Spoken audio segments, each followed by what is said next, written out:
કેમ છો મિત્રો? મજામાં ને?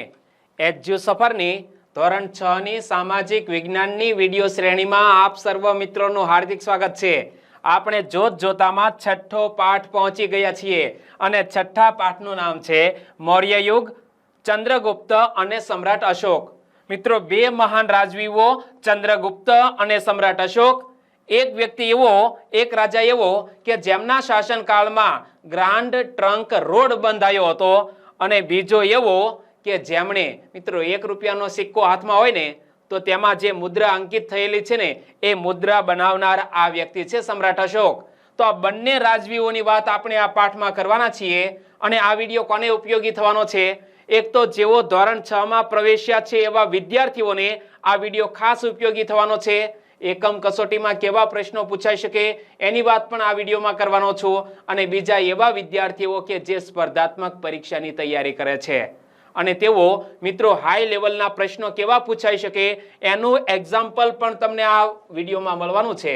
વિડીયો એકવાર અંત સુધી નિહાળી તો જુઓ, તમારો આ સમગ્ર પાઠ ક્લિયર થઈ જવાનો છે, એટલે કે મગજમાં એવી રીતે ઘૂસી જવાનો છે કે તમને પરીક્ષા સમયે યાદ આવશે અને પ્રશ્ન ખોટો પડશે નહીં। ચાલો શરૂઆત કરીએ।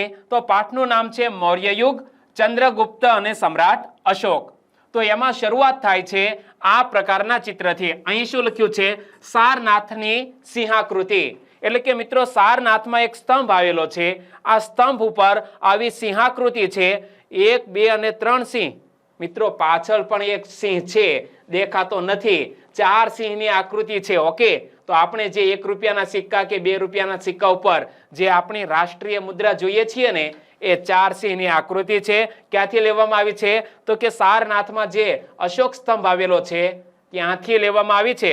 ઓકે, તો એની વાત કરીએ કે સારનાથના વિશાળ સ્તંભ પર સિંહની આકૃતિ સ્થાપિત કરવામાં આવેલી છે અને આ સ્તંભને મૌર્ય વંશના સમ્રાટ અશોક દ્વારા નિર્માણ કરવામાં આવ્યો હતો। આ યાદ રાખવાનું કે આ સારનાથના સ્તંભનું નિર્માણ કોણે કરાવ્યું હતું? સમ્રાટ અશોકે કરાવ્યું હતું। તે કયા વંશનો સમ્રાટ હતો?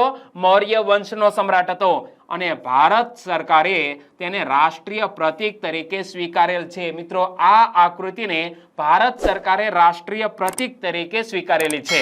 ચાલો હવે એક મજાનો પ્રશ્ન કે સારનાથની વિશાળ સ્તંભનું નિર્માણ કોના દ્વારા કરાવવામાં આવ્યું હતું? સારનાથના વિશાળ સ્તંભનું નિર્માણ કોના દ્વારા કરાવવામાં આવ્યું હતું? સમ્રાટ અશોક દ્વારા કરાવવામાં આવ્યું હતું। શરૂઆતમાં જ તે મિત્રો હેવી ડોઝ આપી દઉં ને તો તમે મૂંઝાઈ જશો કે સાલું આપણે યાદ ન રાખી શક્યા અને પ્રશ્ન ખોટો ગયો। એટલા માટે પહેલો પ્રશ્ન સરળ છે। અહીં સારનાથની જે સિંહાકૃતિ છે એમાં મિત્રો સ્પષ્ટ વર્ણન છે। એક તો અહીં ઊંધા કમળ જેવી આકૃતિ છે, ઊંધું કમળ। ઓકે, ત્યાર પછી મિત્રો અહીં 4 પ્રાણીઓને દોડતા દેખાડવામાં આવ્યા છે। અહીં એક બાજુ ઘોડો છે, અહીં આખલો છે, એ સિવાય કયા કયા પાછળ 2 પ્રાણીઓ છે ઓકે એ તમારે નીચે કમેન્ટ બોક્સમાં લખવાનું છે। અને ત્યાર પછી મિત્રો ઉપર આ 4 સિંહની આકૃતિ છે અને ચાણક્યની તાલીમની મદદ અને માર્ગદર્શનથી ચંદ્રગુપ્ત મૌર્યએ ઈસવીસન પૂર્વે 321માં નંદ વંશના અંતિમ સમ્રાટ ધનનંદને હરાવીને મગધની ગાદી પર મૌર્ય વંશની સ્થાપના કરી હતી। મિત્રો આ પ્રશ્ન પરીક્ષામાં પૂછાયેલો છે। પોલીસ કોન્સ્ટેબલમાં આ રીતે બિંબિસાર, બિંદુસાર, ત્યાર પછી આ ધનનંદ, ચંદ્રગુપ્ત મૌર્ય આવા સમ્રાટોને લઈને પરીક્ષામાં પ્રશ્નો પૂછાયેલા છે। પોલીસ કોન્સ્ટેબલમાં પણ આ પ્રશ્ન હાઇલાઇટ થયેલો છે। તો યાદ રાખજો અહીંથી કે ચાણક્યની તાલીમ લીધી અને ચંદ્રગુપ્ત મૌર્યએ કોને હરાવ્યો? નંદ વંશના અંતિમ શાસક ધનનંદને હરાવ્યો અને મગધની ગાદી ઉપર મૌર્ય વંશની સ્થાપના કરી।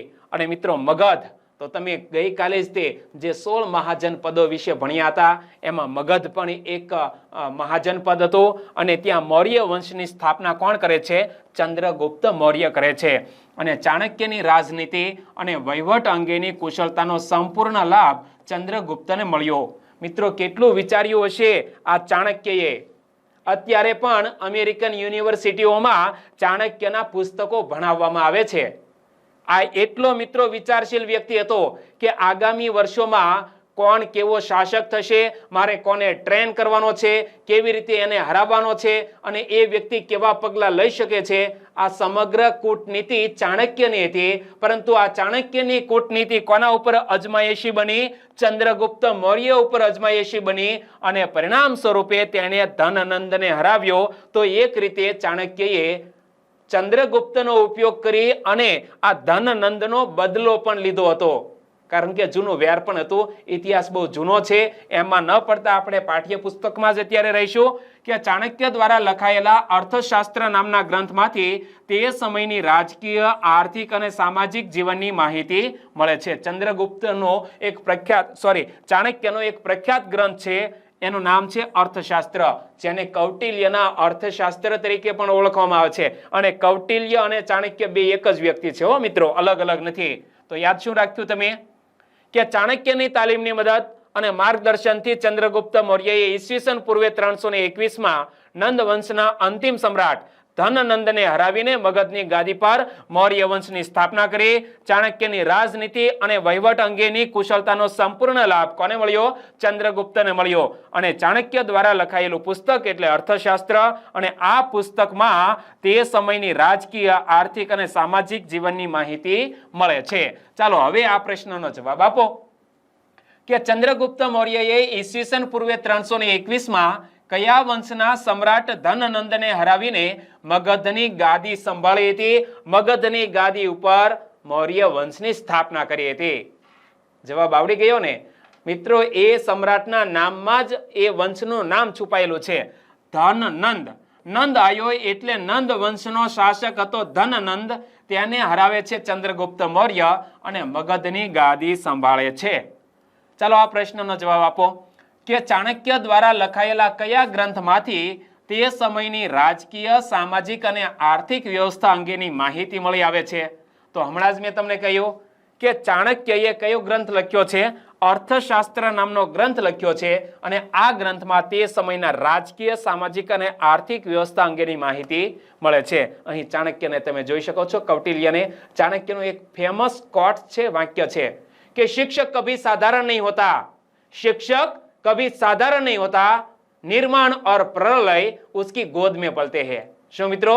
ચાણક્યએ કહેલું છે કે શિક્ષક કભી સાધારણ નહીં હોતા, प्रलय और निर्माण उसकी गोद में पलते हैं. પરંતુ પહેલા પ્રલય શબ્દ ન પ્રયોજાય, પહેલા નિર્માણ કરાય, પ્રલય પાછળથી જરૂર પડે તો પ્રલયની. ઓકે, એટલા માટે આ શબ્દ પહેલા પ્રયોજી શકાય કે शिक्षक कभी साधारण नहीं होता, निर्माण और प्रलय उसकी गोद में पलते हैं. આગળ વાત કરીએ તો ગ્રીક રાજા સેલ્યુકસ નિકેતરને હરાવીને ચંદ્રગુપ્તે 4 પ્રદેશો એટલે કે કાબુલ, કંદહાર, હેરાત અને બલુચિસ્તાન જીત્યા હતા. કોને? ગ્રીક રાજા હતો જેનું નામ છે સેલ્યુકસ નિકેટર. કેટલીક જગ્યાએ નિકેતર લખેલું છે, કેટલીક જગ્યાએ સેલ્યુકસ નિકેટર લખેલું છે, અથવા ટર. ઓકે, અહીં મિત્રો ફેરફાર આવી શકે. ઓકે, તો ગ્રીક રાજા સેલ્યુકસ નિકેટરને હરાવીને ચંદ્રગુપ્તે 4 પ્રદેશો જીત્યા: કાબુલ, કંદહાર, હેરાત અને બલુચિસ્તાન. 2 ક ઉપરથી છે કાબુલ, કંદહાર, 1 હ ઉપરથી છે હેરાત અને બલુચિસ્તાન, પાકિસ્તાનનો પ્રાંત. ઓકે, આ 4 પ્રદેશો કોને જીત્યા? ચંદ્રગુપ્તે જીત્યા. કોને હરાવીને? તો કે સેલ્યુકસ નિકેતરને હરાવીને જીત્યા. અને ચંદ્રગુપ્તની બહાદુરીથી પ્રભાવિત થઈને સેલ્યુકસે પોતાની પુત્રી હેલેનાને ચંદ્રગુપ્ત સાથે પરણાવી અને પોતાના રાજદૂત મેગસ્થનીસને તેના દરબારમાં મોકલ્યો. શું મિત્રો?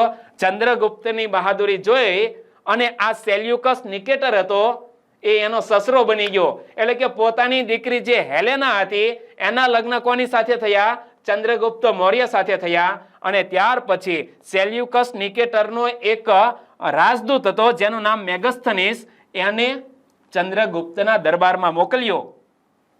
પાટલીપુત્રમાં રોકાણ દરમિયાન મેગસ્થનીસના ઇન્ડિકામાંથી મગધ સામ્રાજ્યના પાટનગર અને એના વહીવટ વિશેની અગત્યની અને આધારભૂત લખેલ જાણકારી મળે છે. યાદ શું રાખવાનું છે કે મેગસ્થનીસે કયા ગ્રંથની રચના કરી હતી? ઇન્ડિકા નામના ગ્રંથની રચના કરી હતી. અને બીજી બાબત એ કે આ પાટલીપુત્ર એટલે વર્તમાન કયું શહેર થશે? બિહારની રાજધાની જે પટના રહીને એ તે સમયનું પાટલીપુત્ર. તો તો એની આધારભૂત અને અગત્યની માહિતી કયા ગ્રંથમાંથી મળે છે? ઇન્ડિકા નામના ગ્રંથમાંથી મળે છે અને તેની રચના કોણ કરે છે? મેગસ્થનીસ. ચાલો આ પ્રશ્નનો જવાબ આપો કે ગ્રીક રાજા સેલ્યુકસ નિકેટરને હરાવીને ચંદ્રગુપ્ત મૌર્યએ કયો પ્રદેશ જીત્યો હતો? તો મિત્રો હમણાં મેં ચારેય પ્રદેશોના નામ કહ્યા, બે ક ઉપરથી કાબુલ અને કંદહાર, એક હ ઉપરથી હેરાત અને બલુચિસ્તાન, પાકિસ્તાનનો જે વર્તમાન પ્રાંત છે તે. આ ચારેય હતા એ ચંદ્રગુપ્ત મૌર્યએ જીતી લીધા હતા. ઓકે, સેલ્યુકસ નિકેટર પાસેથી. તો અહીં આપણો જવાબ આવશે ઉપરોક્ત તમામ પ્રદેશો મિત્રો ચંદ્રગુપ્ત મૌર્યએ સેલ્યુકસ નિકેટર પાસેથી જીતી લીધા હતા. આગળ વાત કરીએ તો ચંદ્રગુપ્તે તેના જીવનનો અંતિમ સમય જૈન મુનિ ભદ્રબાહુ સાથે મૈસૂર, આ મૈસૂર એટલે વર્તમાન સમયનું કર્ણાટક, એ કર્ણાટકના શ્રવણ બેલગોડામાં વિતાવ્યો હતો. હવે ચંદ્રગુપ્ત પોતાનું પાછલું જીવન વ્યતીત કરવા માટે ક્યાં જાય છે? તો કે કર્ણાટક જાય છે. કર્ણાટકમાં ક્યાં જાય છે? શ્રવણ બેલગોડા નામનું એક સ્થળ આવેલું છે, ત્યાં જાય છે અને ત્યાં જૈન મુનિ કોણ? ભદ્રબાહુ સાથે રહે છે અને પોતાનું અંતિમ જીવન વિતાવે છે. અને ઈસવીસન પૂર્વે 297 મિત્રો ચંદ્રગુપ્ત મૃત્યુ પામે છે. અને ચંદ્રગુપ્તે 24 વર્ષ રાજ્ય કર્યાનું અને છેલ્લા વર્ષોમાં તેણે જૈન ધર્મ અપનાવ્યાની વાત જૈન પુરાણોમાંથી મળી આવે છે. ચંદ્રગુપ્ત મૌર્ય મિત્રો અહીં વર્ષ પણ મેં તમને કહ્યું, ઈસવીસન પૂર્વે 321 કોને હરાવે છે? ધનનંદને હરાવે છે. અને ત્યાર પછી અહીં વર્ષ આવે છે ઈસવીસન પૂર્વે 297. તો 321 થી પાછળ જવું પડે. 21 વર્ષ એ થયા અને 3 બીજા થયા, 24 વર્ષ થઈ ગયા. તો ચંદ્રગુપ્તે 24 વર્ષ રાજ્ય કર્યાનું અને છેલ્લા વર્ષોમાં તેણે જૈન ધર્મ અપનાવ્યાની વાત જૈન પુરાણોમાંથી મળે છે.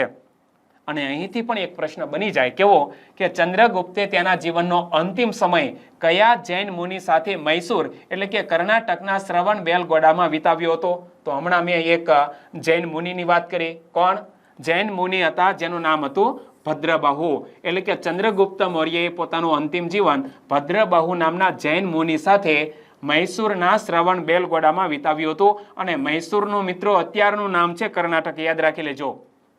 અને મૌર્ય વંશની જાણકારી મેળવવાના સ્ત્રોતો કયા કયા છે? તો મિત્રો જુદા જુદા ગ્રંથોમાંથી મૌર્ય વંશની જાણકારી મળે છે, પરંતુ આપણે યાદ એ રાખવાનું છે કે કયા ગ્રંથની રચના કોણે કરી છે. એક તો યાદ રાખી લીધું છે કે અર્થશાસ્ત્રની રચના ચાણક્યએ કરી છે. ચાણક્યનું બીજું નામ છે કૌટિલ્ય અને એનું ત્રીજું નામ છે આચાર્ય વિષ્ણુગુપ્ત. તો હવે તમે કન્ફ્યુઝ ન થતા, કારણ કે ચાણક્યના 3 નામ છે. એક તો આચાર્ય વિષ્ણુગુપ્ત, બીજું નામ છે ચાણક્ય અને ત્રીજું નામ છે કૌટિલ્ય. એના ગ્રંથનું નામ છે અર્થશાસ્ત્ર, ત્યાંમાંથી મૌર્ય વંશની જાણકારી મળે છે. અને બીજું મેગસ્થનીસ આવ્યો હતો ને, સેલ્યુકસ નિકેટરે આ પોતાના રાજદૂતને મોકલ્યો હતો દીકરી હેલેનાને પરણાવીને ચંદ્રગુપ્ત મૌર્ય સાથે, એટલે અહીં પાટલીપુત્ર આવે છે. અને મેગસ્થનીસે ઇન્ડિકા નામના ગ્રંથમાં મૌર્ય વંશ વિશેની માહિતી લખી છે. અને ત્રીજું દીપવંશ અને મહાવંશ, આ બંને બૌદ્ધ ગ્રંથો છે. અને મિત્રો સિલોન એટલે શ્રીલંકા થાય. કયું? શ્રીલંકા. તો શ્રીલંકાના દીપવંશ અને મહાવંશ નામના 2 બૌદ્ધ ગ્રંથોમાં પણ મૌર્ય વંશની માહિતી મળે છે. અને વિશાખ દત્ત નામનું નાટક, વિશાખ દત્ત લેખક છે અને તેમણે મુદ્રા રાક્ષસ નામનું નાટક લખેલું છે. મિત્રો આ સંસ્કૃતમાં કૃતિનો ઉલ્લેખ પણ છે કે મુદ્રા રાક્ષસ નામના નાટકની રચના કોણે કરી હતી? વિશાખ દત્તે કરી હતી. એની અંદર પણ મૌર્ય વંશની માહિતી મળે છે. અને એમાંથી એકાદો પ્રશ્ન આવો પૂછાય કે મૌર્ય વંશની જાણકારી આપતું પુસ્તક અને લેખકનું કયું જોડકું ખોટું છે? મૌર્ય વંશની માહિતી મળતી હોય એવું પુસ્તક અને બીજી બાજુ લેખક, એમાં કયું જોડકું ખોટું છે? જુઓ, અર્થશાસ્ત્રની રચના કૌટિલ્યએ કરી, ચાણક્યએ કરી અને બીજું આચાર્ય વિષ્ણુગુપ્ત પણ નામ છે ને. તો મિત્રો આમાં પણ મૌર્ય વંશની જાણકારી મળે છે. આ જોડકું સાચું છે. ઇન્ડિકાની રચના સેલ્યુકસ નિકેટરે કરી. લ્યો અહીં કંઈક ગોળી પાઈ ગયા છે. ગોળી પાઈ ગયા એ કે ઇન્ડિકા ગ્રંથની રચના કોણે કરી છે? મેગસ્થનીસે કરી છે. અને મેગસ્થનીસ કોણ હતો? સેલ્યુકસ નિકેટરનો રાજદૂત હતો. તો આ જોડકું ખોટું હતું. જવાબ મળી ગયો. ઢંટણાન. આગળ પણ જોઈ લઈએ. દીપવંશ અને મહાવંશ બૌદ્ધ ગ્રંથો સિલોનમાં શ્રીલંકામાં રચના પામ્યા, એમાં પણ મળે છે. અને મુદ્રા રાક્ષસ નામનું નાટક, એના લેખક છે વિશાખ દત્ત, એમાં પણ મૌર્ય વંશની જાણકારી મળે છે. હવે મિત્રો આ પાઠની અંદર સૌથી બીજી અગત્યની વાત હોય તો તે છે ગ્રાન્ડ ટ્રંક રોડ, જેને GTR તરીકે પણ ઓળખવામાં આવે છે. GTR પૂરું નામ ગ્રાન્ડ ટ્રંક રોડ. અને મિત્રો ક્યાંથી ક્યાં સુધી વિસ્તરેલો છે? તો તમે અહીં નકશામાં જુઓ કે આ આપણું ભારત, આ ભારત છે બરોબર, અને અહીં આ ગંગાનો પ્રદેશ છે, ગંગાનો મુખ ત્રિકોણ પ્રદેશ, એટલે કે ગંગા જ્યાં અહીં બે ઓફ બેંગાલ એટલે કે બંગાળની ખાડીમાં ભળે છે ત્યાંથી શરૂ કરી અને આગળ અહીં દિલ્હી, દિલ્હીથી લાહોર, લાહોરથી ઇસ્લામાબાદ છે કાબુલ સુધી આ ગ્રાન્ડ ટ્રંક રોડ વિસ્તરેલો છે. કોણે બંધાવ્યો હતો, કેવી રીતે નિર્માણ થયું, કોણે પુનઃનિર્માણ કરાવ્યું, બધી બાબતો જોઈએ તો એશિયા ખંડનો સૌથી જૂનો અને લાંબો મુખ્ય રોડ કયો છે? ગ્રાન્ડ ટ્રંક રોડ. આ રોડનું નિર્માણ સૌપ્રથમ ચંદ્રગુપ્ત મૌર્યના સમયમાં થયું હતું. એક તો યાદ એ રાખવાનું છે કે એશિયા ખંડનો સૌથી જૂનો અને લાંબો માર્ગ કયો છે? તો ગ્રાન્ડ ટ્રંક રોડ. આ રોડનું બાંધકામ કોણે કરાવ્યું હતું? તો ચંદ્રગુપ્ત મૌર્યના સમયમાં આ રોડનું બાંધકામ થયું હતું અને તે તામ્રલિપ્તિ થઈને તક્ષશિલા અને તક્ષશિલાથી મધ્ય એશિયાને જોડતો હતો. તામ્રલિપ્તિ મિત્રો અહીં આવશે કોલકાતા, અહીં છે. તામ્રલિપ્તિથી આગળ જતા જતા ગઈકાલે મેં તક્ષશિલાની વાત કરી હતી, ગાંધાર પ્રાંતમાં આવેલી છે ને વિદ્યાપીઠ, પ્રાચીન સમયનું શિક્ષણનું ધામ કહી શકાય પાકિસ્તાનમાં, તો એ તક્ષશિલા સુધી અને ત્યાંથી આગળ જઈ અને મધ્ય એશિયા એટલે કે અહીં કાબુલ સુધી વિસ્તરેલો હતો આ ગ્રાન્ડ ટ્રંક રોડ. અને તે સમયે ગંગાના મેદાનથી ગાંધાર સુધી આ રોડ વિસ્તરેલો હતો. ક્યાં? ગંગાનું મેદાન અહીં આવેલું છે, ગંગાનો મુખ ત્રિકોણ પ્રદેશ, અહીં ગંગાનું મેદાન, ત્યાંથી છેક ગાંધાર પ્રાંત સુધી આ રોડ વિસ્તરેલો હતો. ખૂબ જ અગત્યની માહિતી છે, એકવાર ફરી જોઈ લઈએ. એશિયા ખંડનો સૌથી જૂનો અને લાંબો મુખ્ય રોડ એટલે GTR. આ રોડનું નિર્માણ કોના શાસનકાળ દરમિયાન થયું? ચંદ્રગુપ્ત મૌર્યના શાસનકાળ દરમિયાન. તે તામ્રલિપ્તિથી થઈને તક્ષશિલા અને તક્ષશિલાથી મધ્ય એશિયાને જોડતો હતો અને તે સમયે ગંગાના મેદાનથી ગાંધાર પ્રાંત સુધી આ રોડ વિસ્તરેલો હતો. અને શેરશાહ સૂરીએ પોતાના શાસનકાળમાં આ રોડનું પુનઃનિર્માણ કરાવ્યું હતું. કોણે? શેરશાહ સૂરીએ આ ગ્રાન્ડ ટ્રંક રોડનું પુનઃનિર્માણ કરાવ્યું હતું. ખાડા ખડિયા થઈ ગયા છે, એ ખાડા બુરાવરાયા હતા. સમજાઈ ગયું? અંગ્રેજ શાસનકાળ દરમિયાન ડેલહાઉસીએ કોલકાતાથી પેશાવર સુધી આ રોડનું પુનઃનિર્માણ કરાવ્યું હતું. ફરીવાર ખાડા બુર્યા કોને? ડેલહાઉસીએ. તો પહેલી વાર શેરશાહ સૂરીએ અને બીજી વાર ડેલહાઉસીએ. અને વર્તમાન સમયમાં આ રોડ દિલ્હીથી કોલકાતા સુધીના રાષ્ટ્રીય ધોરીમાર્ગ તરીકે ઓળખાય છે. વર્તમાન સમયમાં મિત્રો આ નેશનલ હાઈવે છે, ક્યાંથી ક્યાં સુધીનો? દિલ્હીથી કોલકાતા સુધીનો. GTR કયા બે મહત્વના શહેરોને જોડે છે? તો દિલ્હીથી કોલકાતા, આ બે શહેરોને જોડે છે GTR. ચાલો હવે મજાનો પ્રશ્ન આવી ગયો, આપો જવાબ કે ગ્રાન્ડ ટ્રંક રોડ સાથે સંકળાયેલું કયું વિધાન ખોટું છે? લ્યો બાપલા તપાસો કે આ રોડનું નિર્માણ અશોકના સમયમાં થયું હતું. અશોકનું ક્યાં નામ જ નથી આવ્યું ભાઈ, વાંચ્યું એમાં ચંદ્રગુપ્તના સમયમાં થયું હતું ને. આ વિધાન ખોટું. કયું વિધાન ખોટું છે? ઓપ્શન એ મળી ગયો છે. આગળ વાંચી લઈએ જ્ઞાનના વધારા માટે. આ રોડનું તામ્રલિપ્તિથી થઈને તક્ષશિલા અને તક્ષશિલાથી મધ્ય એશિયાને જોડતો હતો. વાત સાચી છે. શેરશાહ સૂરીએ આ રોડનું પુનઃનિર્માણ કરાવ્યું હતું. વાત સાચી છે. અંગ્રેજ શાસનકાળ દરમિયાન ડેલહાઉસીએ કોલકાતાથી પેશાવર સુધીના આ રોડનું પુનઃનિર્માણ કરાવ્યું હતું. આ વિધાન પણ સાચું છે. એક જ વિધાન ખોટું હતું અને પહેલા ઝાટકે ખબર પડી ગઈ. આગળ વાત કરીએ તો હવે આવે છે સમ્રાટ અશોક. સમ્રાટ અશોકનો શાસનકાળ છે ઈસવીસન પૂર્વે 273 થી લઈને ઈસવીસન પૂર્વે 232. ઘણા બધા વિદ્યાર્થીઓ વિચાર કરતા હશે કે સાલા આ વર્ષ તો આગળ આગળ હાલ્યા જવા જોઈએ અને અહીંયા તો પાછળ પાછળ જાય છે, આવું કેમ? તો મિત્રો ઈસુ ખ્રિસ્તના જન્મ પહેલાનો જે સમયગાળો છે ને એમાં વર્ષ ઘટતા જાય. એટલે કે ઈસવીસન પૂર્વે 273 થી ધીમે ધીમે ધીમે ધીમે 0 સુધી પહોંચવાની વાત છે. એટલે 273 થી 232 એ સમ્રાટ અશોકનો શાસનકાળ છે. અને પિતા બિંદુસારના મૃત્યુ પછી મોટા ભાઈ સુશીમ અને બીજા સાવકા ભાઈઓ સાથે થયેલા સંઘર્ષના કારણે ગાદીએ આવ્યાના 4 વર્ષ બાદ રાજધાની પાટલીપુત્રમાં અશોકનો રાજ્યાભિષેક થયો હતો. પિતા બિંદુસાર, એના એક મોટા ભાઈ હતા સુશીમ અને બીજા સાવકા ભાઈ સાથે યુદ્ધ થાય છે. પરંતુ મિત્રો સમ્રાટ અશોક છે એ પોતાની કુનેહ શક્તિ, પોતાની બુદ્ધિ શક્તિનો ઉપયોગ કરી અને બધા ભાઈઓને એક પછી એક કાંટા તરીકે હટાવી દે છે અને પાટલીપુત્રમાં સમ્રાટ અશોકનો રાજ્યાભિષેક થાય છે. મગધની પડોશમાં આવેલ કલિંગ, અને કલિંગ એટલે હાલનું કયું રાજ્ય? આ ઓડિશા રહ્યું ને, એ ઓડિશા એટલે આ કલિંગ. આ કલિંગમાં નંદ રાજાઓના સમયમાં મગધ સામ્રાજ્યનો જ એક ભાગ હતું. કયું? મગધનું પડોશીમાં આવેલું આ કલિંગ એ નંદ રાજાઓના સમયમાં મગધ સામ્રાજ્યનો જ એક ભાગ હતું આ કલિંગ.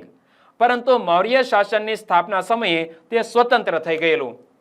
પહેલા શું હતું કે આ મગધનું પડોશી રાજ્ય હતું કલિંગ, એ મગધનો જ એક ભાગ હતો, પરંતુ સમય જતા આ કલિંગ હતું ને એ અલગ થઈ ગયું અને સમ્રાટ અશોકને એમ થયું કે આ અલગ થઈ ગયું છે ને એની સાથે હું યુદ્ધ કરું અને યુદ્ધ કરી કલિંગ જીતી લઉં અને મારા મગધની અંદર ભેળવી દઉં.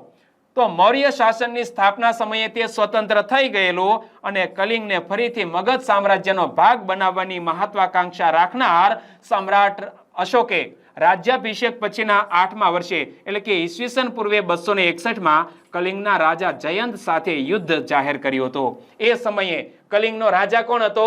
જયંત હતો અને પોતાનો રાજ્યાભિષેક થયો એના 8મા વર્ષે એટલે કે ઈસવીસન પૂર્વે 261માં કલિંગના રાજા જયંત સામે તેમણે યુદ્ધ ઘોષ કર્યો અને યુદ્ધમાં પછી આપણને ખબર છે કે કલિંગના યુદ્ધ પૂર્ણ થાય છે, સમ્રાટ અશોક જીતી જાય છે અને ચાલ્યો જાય છે ત્યારે એના પગ પણ લોહી લુહાણ થાય છે. એટલું મિત્રો સૈનિકો ઘવાયા હતા, સૈનિકો માર્યા ગયા હતા અને બાળકો પત્નીઓની જે કલિંગની અંદર ચીચિયારીઓ સંભળાતી હતી એનાથી સમ્રાટ અશોકને થઈ ગયું કે ખરેખર હું જીત્યો હોવા છતાં પણ હારી ગયો છું. અને હાલતા ચાલતા એના પગ પણ મિત્રો કેમ પાણીમાં જાય ને એમ લોહીમાં જતા હતા.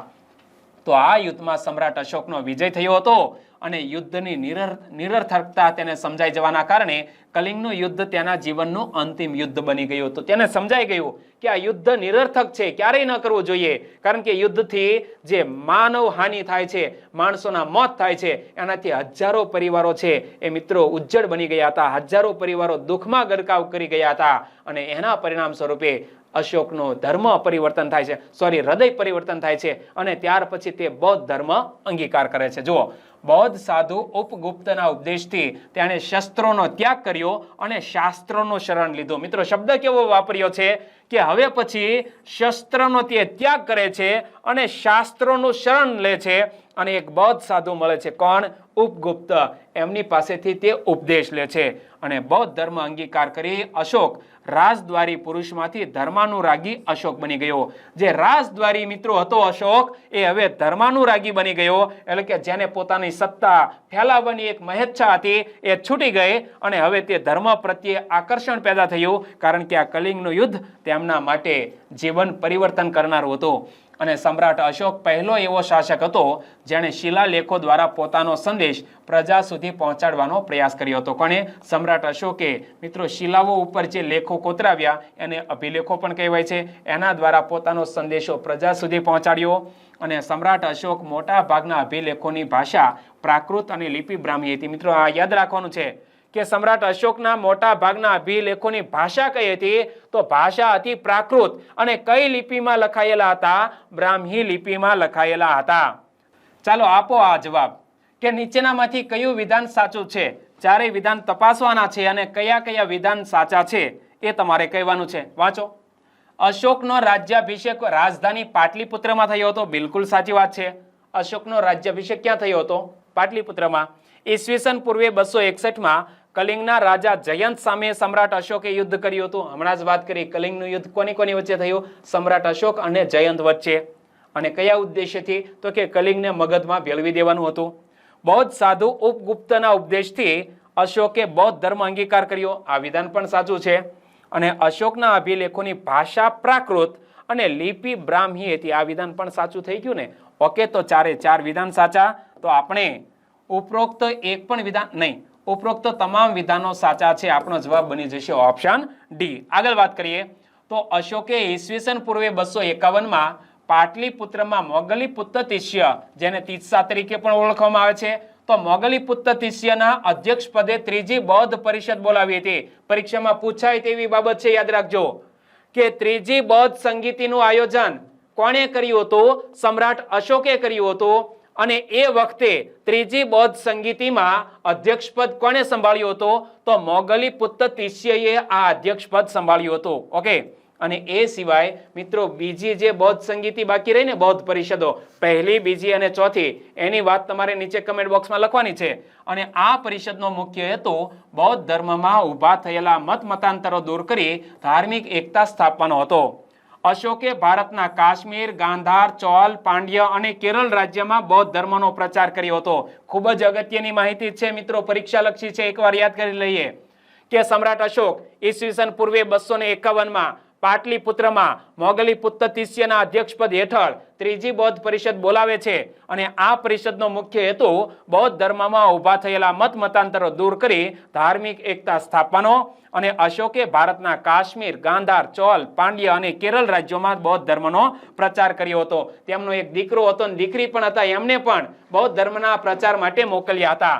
સમ્રાટ અશોકે બ્રહ્મદેશ એટલે કે અત્યારનું મ્યાનમાર અને સિલોન એટલે કે અત્યારનું શ્રીલંકા, આ બંનેમાં એ સિવાય સિરિયા, ઇજિપ્ત, મેસેડોનિયા વગેરે દેશોમાં ધર્મ પ્રચાર માટે ધર્મ પ્રચારક મંડળો મોકલ્યા હતા.